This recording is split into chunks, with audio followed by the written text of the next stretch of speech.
Hey, what's up, everybody?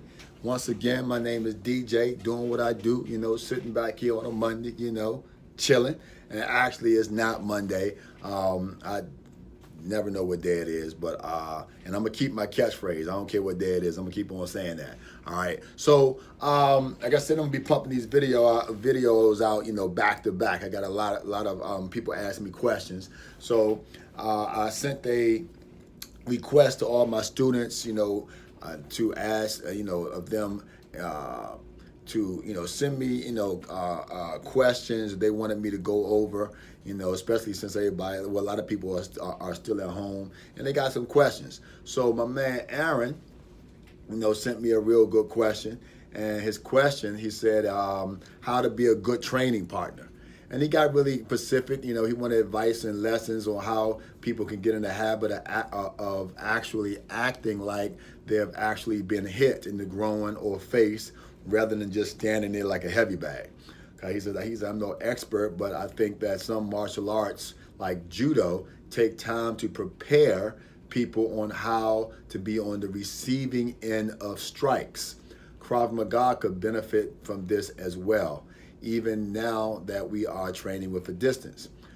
Then he goes to talk about one challenge that he has, is that when he shadow boxes, he never actually have been elbowed by somebody in the face or gouged in the eyes or hit in the groin. So he don't really know how to act when people, throw that strike. So he don't know how to react. So he was asking about how to be a good training partner. Now, what he's talking about is in Krav Maga, well, at least the way we train at Krav Maga worldwide, we practice, doing the actual techniques and stuff like that against a person. And if that person is actually reacting as if they were hit, it kind of helps you, it helps the realism of it, if that makes sense, okay? Because, a lot of times you go some places and they do hammer fists and all these punches and the person just stands there, and that's not good, So he's saying to learn how to react better. But I'm gonna take a little further. So let's first talk about what is a good training partner, okay? A good training partner is somebody that pushes you to your limit, okay? That really, pushes you, and a bad training partner is somebody who doesn't push you at all or pushes you past your limit, okay? So what I mean by past your limit is that, they're pushing you so far that you may get injured, okay? Or,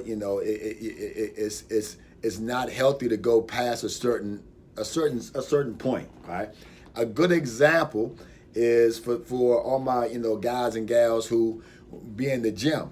And in the gym, you can get a spot, okay? A spot is when somebody, let's say you're doing a bench, and a spot, you get you somebody who spots you, means that they're gonna, you trying to do like 6 to 8 reps, but when they get to like 6, it's just kind of hard. So the person's gonna help you just enough to reach that that full extension, just enough, not too much, but just enough, okay? So that's how you spot somebody. Well, everybody is not a good spotter. You're not born with the gift of spotting, okay? Nobody just walked into the gym and automatically knows how to spot somebody, okay? You have to be taught how to spot somebody. You got to be, you got to have a little bit of experience on how to be a good spotter, okay? Matter of fact, for anybody who's been in the gym, and when you working out, say you about to put some weight on there, whatever heavy weight is to you, well, for me, it's 225 is heavy for me, but somebody else might be 275, or up or whatever, okay? And you said, man, I want to try to get these reps in, but I need a spotter. If you lift weights, the first thing you do, you look around the gym for somebody that looks like they have been lifting weights for some time. You look around the gym for somebody who looks like, let me turn this screen off because it's bothering the hell out of me. You look around the gym for somebody who looks like they know what they're doing. And then when you find that person, you say, "Hey, yo, bro, can you spot me real quick?" What you don't do is find somebody that looks like they first time in the gym. That's the last person you want to spot you. Number one, you know they don't know what they're doing, okay? You don't trust them because, you get that heavy weight up, you can't get it off. You're like, damn, they don't know what they're doing. They're not going to push you. You're looking for somebody that knows what they're doing. So you're looking for somebody that's got some muscles.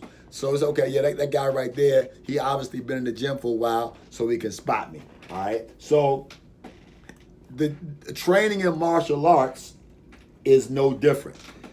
You have to be taught to be a good partner. That's why if you're a level 1 student and sometimes even level 2 students, again, I've been eating these damn peanuts. If you're a level 1 student, sometimes even level 2 student, you're not yet a good training partner, okay? Nobody in level 1 is a good training partner. If you level 1, especially at Krav Maga or anything really, if you white belt, you're not a good training partner. And that's not to insult you. You just haven't been taught yet to be a good training partner, okay? As a matter of fact, if you are higher level, if jiu-jitsu, Krav Maga, any boxing, taekwondo, the last person you want to be your partner is a level 1 person or a white belt or the lower level person. You don't want them to be your partner because you know that A, they're not going to be able to push you properly, or B, they're going to probably kind of go too hard and somebody going to get hurt. All right. Advanced students avoid training with white belts. They avoid it when they want to get their train on. Now, if they're like in their teacher mode, stuff like that, then that's another story. But when they really trying to get their train on, they avoid level 1 students. They avoid white belts because of the two things I just said, okay? So you have to learn how to be a good training partner. If you're level 1, you're not a good training partner, okay? Matter of fact, you got some upper levels. You got some people that are upper levels, they're not good training partners either. A, because they haven't been taught to be good training partners, or B, they just assholes, all right? We try to weed them out early, but sometimes you miss them. You got some people who slip through the ranks and end up being upper level, and they're assholes. And they go too hard, or they assholes, okay? So either they wasn't taught properly or they're assholes, okay? All right, so let me give you, Aaron, 3 ways of being a good training partner. Now, none of this is going to touch on how to, well, actually one of them will, as far as your acting skills go, but I'm going to talk about 3, okay? Try to do always 3, sometimes more, but today I'm going to do 3. Okay. The first way to learn to be a good training partner is learn control. Learn control. You got to know your own strength. Okay. When you talk about boxing, a good training partner is somebody that can punch you, but not so hard where they going to mess you up and you can't fight. Okay. So you got to have a level of control. If you're doing jiu-jitsu, you got somebody who can roll with you or do an arm bar, but they ain't gonna break your arm, okay? If you rolling with somebody in jiu-jitsu and they're a white belt and they doing an arm bar, you a little worried because you know that they might go do it too hard. Again, because they haven't been taught, okay? Now, if you rolling with an upper level and he go too hard, he's probably an asshole, okay? But you gotta have a level of control. Safety and training is paramount. That's why in level 1, we start teaching that early. Okay? Trying to get you to learn safety first. Having that level of control first. It's very important that you do that. That's why, when you have a good instructor on the floor, he can partner a bigger male with a smaller female, but he has to be careful when he does that, or even a bigger person with a smaller person, because the bigger person at this level doesn't know their own strength. So he has to be careful to make sure that they're using proper control, but it's a good time to start training them at. It's a good time to start teaching them, okay? You don't really get used to that control level till you get to about level 3, okay? You get more used to it in level 2. I'm just talking about Krav Maga right now because you got more of a body on you in level 2. And in level 3, you get even more used to it. By the time you get to level 4, you should have a level of control, okay? You should. Sometimes you don't, okay? All right? So that's the first thing, control. Learning to control your own strength, okay? Second, motivation, okay? You have to be motivational. All right, you have to know how. Remember, I told you a good training partner is somebody that can push their partner. Okay, push them means that they can motivate them. They can motivate them to go to their limits. Okay, sometimes you can if you have enough control, you can motivate them to be able to punch more or punch harder or whatever. You can motivate them through your words, and people are motivated differently. That's why, so some people are motivated by saying, come on, go, man, you got this, push it, man, go, push it. Some people are motivated by just the opposite. So it's a man, look, you ain't shit, man, you weak, man, you can't do it. Some people get motivated by people telling them that they can't do it, okay?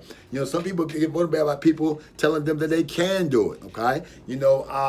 And you have to learn your own training partner. It's some fighters where when they go into they go have a bad round, and then they go and sit in the corner, and the coach is like, man, what are you doing, man? You getting killed out there, man. Your hands are down. This is not what we worked on. Man, you're terrible. Come on, man. Come on, you fucking up. And people listen to that and they go, wow. He's not a good coach because he's downing him. But he may know already that his fighter is motivated like that. Okay, so you got to know you got a good training partner kind of knows how to motivate you. And the longer you work with one person or a group of people, you know what motivates that particular person or that particular group. Okay, I train my students a little different than how I would train students that I don't know, because I know what motivates my students. And if I go somewhere else, I got to learn what motivates them. Okay, all right, cool. So you got control, you got motivation, and lastly, you have to be a realistic training partner. Okay, now that's where the acting somewhat comes into play. Okay. Or not, okay? When I say acting, meaning that if they're working on their jab, right? And let's say that you got to know how to react to that jab and how to act as if you're working on, well, this is what I would have done had you hit me with the jab. You gotta work on your acting skills, okay? But you have to be realistic as well. We call it flopping. Like I was just training with somebody for my 1230 class, and I would go to do a sweep, and she would just fall down. I said, well, why'd you fall down? I didn't do anything, right? And she said, oh, I thought I was supposed to fall down. No, you fall down because you actually did fall down. Okay, so you have to be realistic. Okay, now, if you are working on a particular technique and that person doesn't know how to do the technique, like let's say you're trying to work on doing an arm bar and it's your first time doing arm bars, okay? And you got a person with you that won't let you even get close to doing an arm bar. To me, that's not a good partner, okay? That's not a good partner, especially if they know how to do arm bars. You got a person who knows how to do arm bars, and you trying to work on doing your arm bars, and they don't even let you get the setup. That's not a good partner, because you're never going to learn, okay? Another thing is you working on doing arm bars and the person gives you their arm, they give you no resistance, and then you do the arm bar and you act like that they did something special. Like, oh man, that was great. Well, you didn't even try to resist. This is why I said if you just starting, you're not going to be a good training partner, because you got to learn just the amount of control that you need in order to motivate your partner and be realistic to the level of their proficiency, okay? Be realistic to the level of their proficiency, okay? That's what we mean by giving somebody a false sense of security, where they go in, they do a technique, and you act like that, you know, that technique was great, and they leave and thinking they can do that technique. For all my Krav Maga people, especially my Krav Maga worldwide folks, this is what I hate about when people train headlock, side headlock in level 1. They train it, you go in and they strike the groin and they touch the nose and they go like this and the person just fall down on the ground. First of all, it's unrealistic. Most people won't fall down the ground. They probably spin out, you know. Second of all, you know, you letting the person think that that's all they have to do to get out of a headlock, you know. It's way more to it than that. So when I'm teaching a headlock, the first thing I want to teach is how to be a good partner, okay? How to react, you know, accordingly when you are put in, when you're, when somebody is doing a, you know, headlock defense against you, okay? So I don't know if if I went too long or whatever, or if I answered your questions, Aaron. I was kind of, you know, free falling. I made a couple of bullet points here, but it takes time. It takes time, brother. You know, you gotta, the more you train with somebody, the better training partner you will become, okay? You know, it just takes time. You know, you just can't walk in the door and be a good training partner. And yes, I think that the instructor should take a time to teach how to be the best partner possible at that level, you know, in order for the other person to learn the technique, okay? So being a good partner is super important, but just like anything, it just takes time, all right? But you'll get it, man, all right? So, and you know, and for those ones out there who been doing it for a while and you was taught to be a good partner and you just an asshole, you know, stop being an asshole, all right? Because you ain't helping nobody, all right? All right, but whatever you're going to do, you know, do it to the best of your ability, all right? Peace. I'm out. Oh! Guys, don't forget to subscribe to my channel, all right? Like, comment, subscribe. Put in the comments down below what you think a good training partner is or how to become one, all right? I'm out.